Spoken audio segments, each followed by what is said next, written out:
Hey, what's up, everybody? Frederick Polk here. So if I said the name Charles Ponzi, would you know who that is? Maybe the last name gives it away. How about Dr. Samuel Mudd? And if you're a historical buff, you might know that too.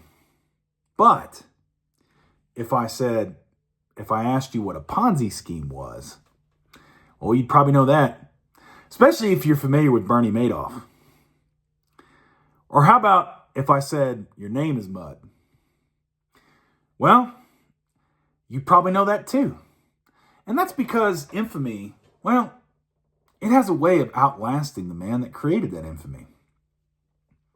And I could definitely see a day when Musk has a ring of infamy to it.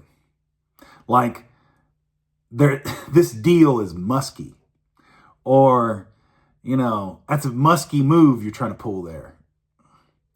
And that's because Elon Musk, for all this myth surrounding the man, well, when you really start peeling it back, there's not much there, like most myths. Everything's been exaggerated. Sure, there might be a kernel of truth to it, but a lot of it's just fiction. And recently I'm talking about this acquisition of X by his AI company, xAI, or Grok, whatever they call it, which was reportedly $113 billion valuation, which is just basically pure fiction. It was pulled out of thin air, which kind of a lot of what Elon does. I mean, really, that's the whole Tesla stock valuation when you really get down to it. Because, hell, it's more than the big three automakers combined in their stock valuation. And, well, like everything else with reality, Tesla missed their first quarter sales by a significant margin. But that's the problem with this whole acquisition. It was really just to keep the banks off Elon's back because, let's face it, if Tesla keeps dropping, well, he's going to be on the hook for that. And this xAI, really all it was, it's not historic. It's not a milestone. It's just a billionaire taking money from one pocket and putting it in another and telling you that it was something. There was no new product. There was no oversight. No cash was changed hands. There was no investor fundraising. There's nothing innovative, nothing creative, nothing. It's all smoke and mirrors. And like everything Elon does, it's just yet another thing of bullshit, of mirage and deception. And the sad part is, well, we're all suffering through it. Because all Elon does is slap a label on an old failure. And X, for what it used to be on Twitter, well, it's now just a training platform. It's behavioral modification. And it's AI Grok or Grok. It's raised on clickbait and rage and hatred and misogyny and bigotry, all of the worst kind. This merger, this wasn't about efficiency or economy of scale or anything. I mean, hell, that's the problem with the tech world nowadays. Slap AI on something, and then everybody just goes goo goo and gaga for it, even though we don't even know what it's done or how it's going to impact anything. It's supposed to be world changing,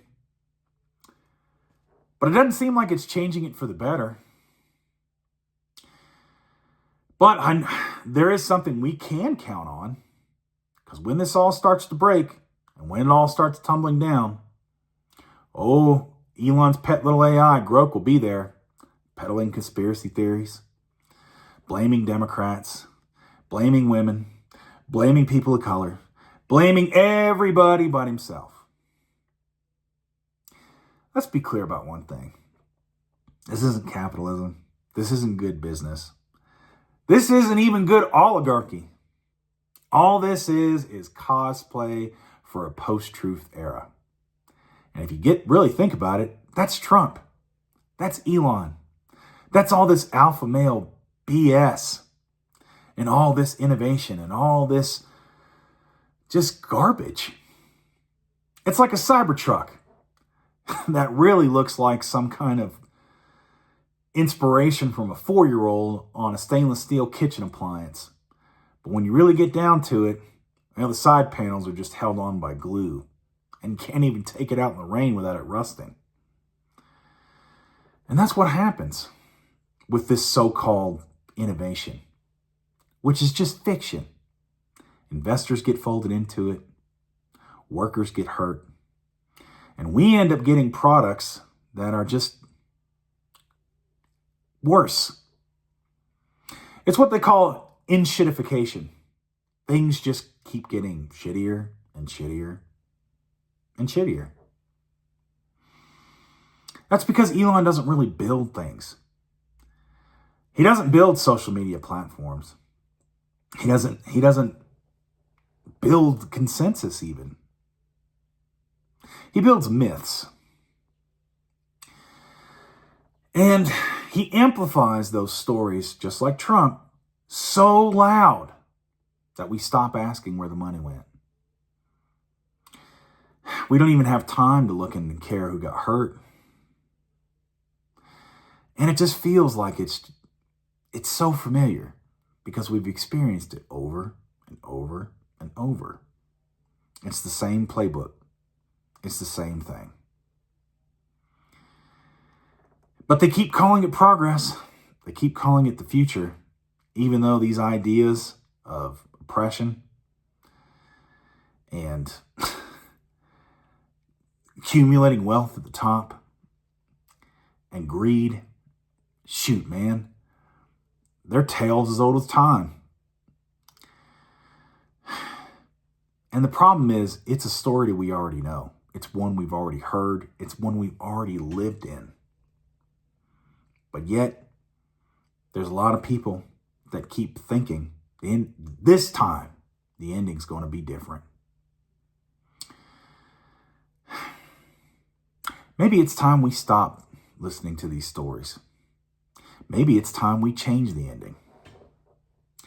Maybe it's time we stop believing in myths and we really looked at the man for who he is.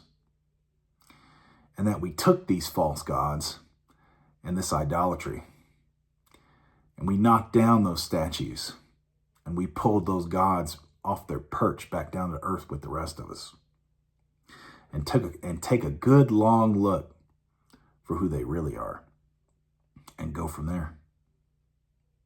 Anyway, that's all I got for you. Keep the faith, defend democracy, and I'll see you later.